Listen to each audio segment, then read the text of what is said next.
आप देख रहे हैं समय व्यूज।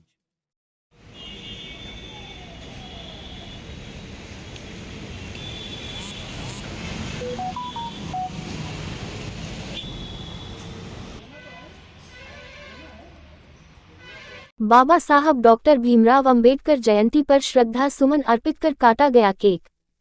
कानपुर कल्याणपुर स्थित आईआईटी मेट्रो स्टेशन के नजदीक देवी सहाय नगर जीटी रोड पर संत शिरोमणि सद्गुरु रविदास मंदिर उद्यान प्रांगण में बोधाचार्य रमेश चंद्र गौतम की अध्यक्षता में भारतीय संविधान के निर्माता डॉक्टर भीमराव अंबेडकर बाबा साहब के 134वें जन्म दिवस पर मंदिर उद्यान प्रांगण में बड़ी ही भव्यता के साथ बाबा साहब का जन्म दिवस संपन्न किया गया। सर्वप्रथम बाबा साहब के चित्र पर माल्यार्पण कर समिति के समस्त पदाधिकारियों द्वारा बाबा साहब को श्रद्धा सुमन अर्पित किए गए।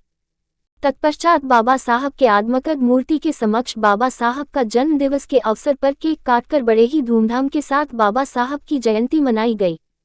इस अवसर पर बौद्धाचार्य रमेश चंद्र गौतम ने बाबा साहब के बारे में विस्तार से बताया कि हमें बाबा साहब डॉक्टर अंबेडकर जी के जीवन दर्शन से प्रेरणा लेते हुए हमें समता, समानता, न्याय, बंधुत्व और भाईचारे पर आधारित समता मूलक समाज की स्थापना कर राष्ट्र और समाज की उन्नति का मार्ग प्रशस्त करना चाहिए। कार्यक्रम में प्रमुख रूप से संरक्षक सीएल जिज्ञासु, राजकुमार गौतम, शंभुनाथ, अध्यक्ष बोधाचार्य रमेश चंद्र गौतम, महामंत्री विनोद कुमार, वरिष्ठ उपाध्यक्ष आर.डी. कुरेल, महेंद्र कुमार, अनुज चक्रवर्ती, कोषाध्यक्ष आदेश सिंह, उप कोषाध्यक्ष अजीत सिंह, सदस्य दयाशंकर गौतम, ऑडिटर प्रताप सिंह, वरिष्ठ सदस्य महेंद्र कुमार, शिव कुमार, रामबाबू, जोखूराम, सुरेश, दिनेश, शैलेश, आनंद सहित समाज के काफी लोग उपस्थित रहे। कानपुर से संवाददाता अरुण जोशी की देखिए एक रिपोर्ट।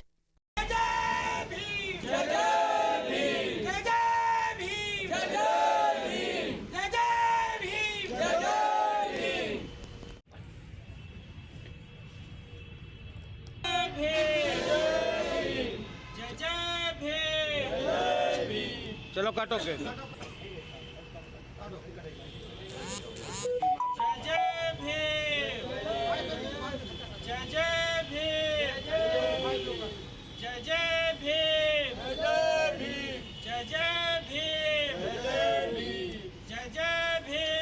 काटो बाबा बाबा। हाँ सामने ठीक चच्चू, सब लोग खिला दो थोड़ा थोड़ा, खिला दो सब लोग थोड़ा थोड़ा जरा।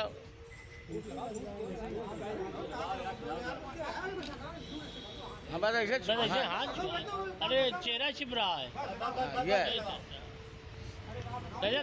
मैं बौद्धाचार्य रमेश चंद्र गौतम और संत शिरोमणि रविदास कमेटी का अध्यक्ष हूँ। आज इस स्थल पर बाबा साहब की जन्म जयंती बड़े ही धूमधाम से मनाई जा रही है और इसका मनाने का कारण है हम सभी लोगों के हृदय में बाबा साहब की हर्षोल्लास के साथ जयंती मनाने का एक कारण ये भी है कि उन्होंने इस देश में यहाँ तक कि उनको हम लोग ये कहते हैं कि ये दलितों के मसीहा हैं। ये दलितों के मसीहा नहीं है, ये भारत के मसीहा हैं, जिन्होंने एक भारत में इस प्रकार की मुहिम चलाई कि ये भारत हमेशा सर्वोपरि रहेगा।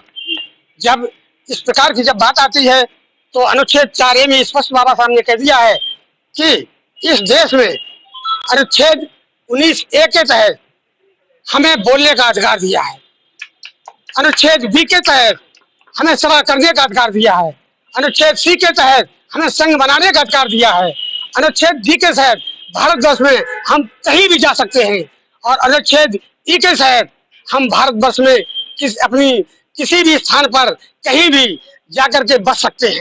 केक काटी गई और लोगों ने अभी कुछ समय बाद लोग अपना वक्तव्य करेंगे और बाबा साहब के गीत गाएंगे और मिष्ठान भंडार होगा, शरबत बांटा जाएगा और इसके बाद जो है हम लोगों जो लोग रहेंगे उनके साथ भोजन दान भी है। बाबा साहब का जन्म दिवस पर समाज के लोगों को क्या संदेश देना चाहिए?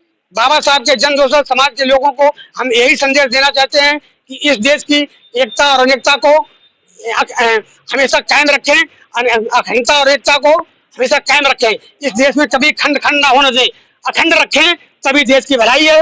और इस माध्यम के जन्म दिवस से यही हमें सीख मिलती है कि हम सब इस भारत देश के एक होकर के रहें। भारत देश हमेशा सदैव विजय प्राप्त करेगा।